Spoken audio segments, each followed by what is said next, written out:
Let's talk about Red X. Who are you? If I wanted you to know that, would I be wearing a mask? So with comic books, it's fairly common for things introduced in shows, movies, and games to get folded into the comics. Sometimes it works out well, like X-23 or Batman Beyond, and other times you get Herbie. Relatively recently, we've seen another edition, Red X. First off, a brief history lesson. Red X was first introduced in the Teen Titans episode Masks as an identity used by Robin to go undercover while trying to get close to Slade. It was then shown having been stolen by a new person in the episode X. This new Red X had an unknown, complicated history with Robin that was never revealed in the show and likely never would have been. The general fan consensus seems to be Jason Todd for obvious reasons. Red X was first introduced into the comics in Future State Teen Titans, one of the more abysmal books from that nonsensical dumpster fire. Because DC seems to think its readers are idiots who believe literally any of Future State is totally gonna happen for reals, they've been shoehorning in things from it all over the place to mixed success. So, in Titans Academy, they introduced this hip new version of Red X and cobbled together a poorly crafted mystery amidst the student body. Or, as I've been calling them, similarly to Bendis' Legion, DC's DeviantArt OC fanfiction theater. Seriously, the only particularly likable character out of the whole bunch is Stitch. Seriously, Stitch is great. I really hope they get their own miniseries or some kind of spin-off, or at least, some stuff with Justice League Dark or Dr. Fate. I love our little ragman-looking friend. After multiple attempts at fake-outs and Mr. X and Titan's Tower getting blown up for the umpty bajillionth time, seriously, why does the city keep letting them build new ones? It can't be good for them. In issue 12, it's finally revealed that Red X was... Ow. Ned. Yeah, no, it was this fucking guy. Brick. From what I've seen, he is one of, if not the least liked of the newbies, because he did literally nothing of consequence up to this point. Apparently, he was tricked by the real Red X into thinking he was Dick's bastard son. This was an obvious lie to everyone except Brick. The real X then proceeds to murder Brick for literally no reason other than being edgy and promptly fucks off. DC doesn't seem to understand that Red X worked because it was one minor point to ponder over in a mostly straightforward series.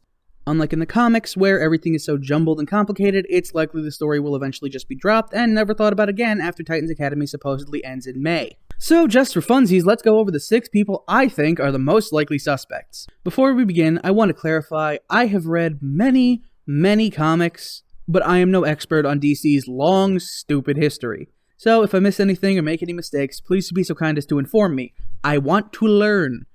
Now then, number 1, Shrike. Shrike is the most likely candidate due to his prominence in Nightwing's lesser-known rogues gallery and significant history with him in-universe. He is a trained assassin, so despite being generally portrayed as kind of an idiot, he would likely have at least some of the necessary skills to be X. There are holes, though. X states whatever went down between him and Dick happened about 10 years ago, while what happened with Dick and Shrike would be closer to 20. He was also seen seemingly dying in Suicide Squad Volume 7, Number 1, but considering Lady Vic has been shown dying at least once to my recollection just since Rebirth started, and coming back with no explanation, that means nothing. The people at DC have long since stopped giving a fuck of any kind about continuity and basic logic. Number 2, Grant Wilson. Probably not super likely, considering, like Shrike, he's dead, and unlike Shrike, he's been so for practically his entire existence. However, unlike Shrike, he does fit somewhat better into the timeline.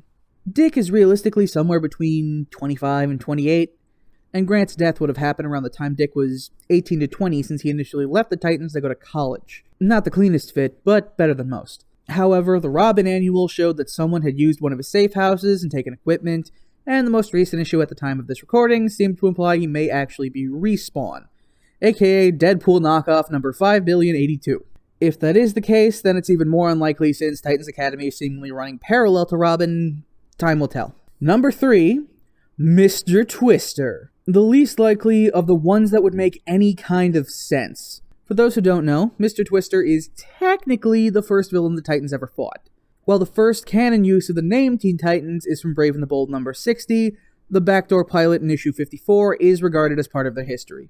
After his first appearance, he reappeared as the villain The Gargoyle, so the idea of him coming back with another new name isn't that outlandish. After all, he still has close to 1,000 Dooms left to show off. He's due. Despite admittedly being one of the dumber options on this list, Mr. Twister actually fits into the timeline better than any other option. Like I said before, Dick is realistically somewhere between 25 and 28, but with Mr. Twister, he would have had to be 15 at the youngest, more likely 16 or 17. So he actually fits the most cleanly into the timeline with the limited knowledge we have. However, by this point, he'd be a relatively old man, so unless he found a youth potion in that long-lost Indian medicine cave, it's fairly unlikely it'd be him. On top of that, he and Roy made peace years ago, but, reboots and all. Though they could take the route similar to Young Justice, make him a robot or give him a mech suit. X is shown to be huge, almost Liefeldian, so that could work. Number 4, Blue Shrike. Yeah, I know, it's stupid, but what can I say? I like to have options. Blue Shrike is relatively new, first appearing in the aforementioned Robin series, participating in Great Granny Al Ghul's anime-ass tournament arc.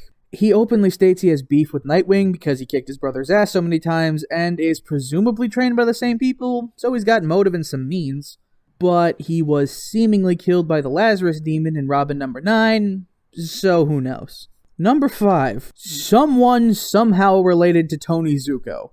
Tony Zuko, for those who don't know, was the mob boss who ordered a hit on Dick's parents way back when. He's been shown, or at least it's been stated, that he has a multitude of children, so it's entirely possible one of them would want vengeance, for putting their dad away, destroying the family, some other equally cliché reason. However, this is fairly unlikely, considering they already have a Zuko-related storyline going on in the main Nightwing book, revealing that he got cucked by Dick's dad. Maybe it's vengeance for that. And lastly, number 6. This one, honestly, is more likely than the last 2, but I felt like saving it for last because it's both extremely unlikely, but also completely within the realm of possibility for modern DC. Danny Chase. One of the most unjustly hated members of the Titans, and he's been dead for over 30 years. He was first killed, kinda sorta, in New Titans 84, merging with Raven's mother and the Spirits of Azarath to become a new version of the hero Phantasm, the title Danny had taken on by himself for a brief time, which was then destroyed in issue 121 to finally defeat the evil Trigon-possessed Raven once and for all. Or at least that's what they thought at the time. Danny was trained from birth in espionage, so he could realistically have the intel and resource gathering skills to make X's equipment. He's also shown to be extremely intelligent and a fairly powerful telekinetic, which would compensate for any physical shortcomings. Anyone who knows the character would think this theory is ridiculous. He was never really shown having much of a problem with the Titans, aside from when he was fired for justifiable reasons. On top of that, he was fairly callous about Jason's death, despite the fact that they were supposedly friends, so one would think that, them not weeping for him wouldn't bother him. And he willingly sacrificed himself effectively twice, so there's no real reason for him to be vengeful towards the Titans. But that's precisely why I think it's a valid possibility. Like I said, DC doesn't care.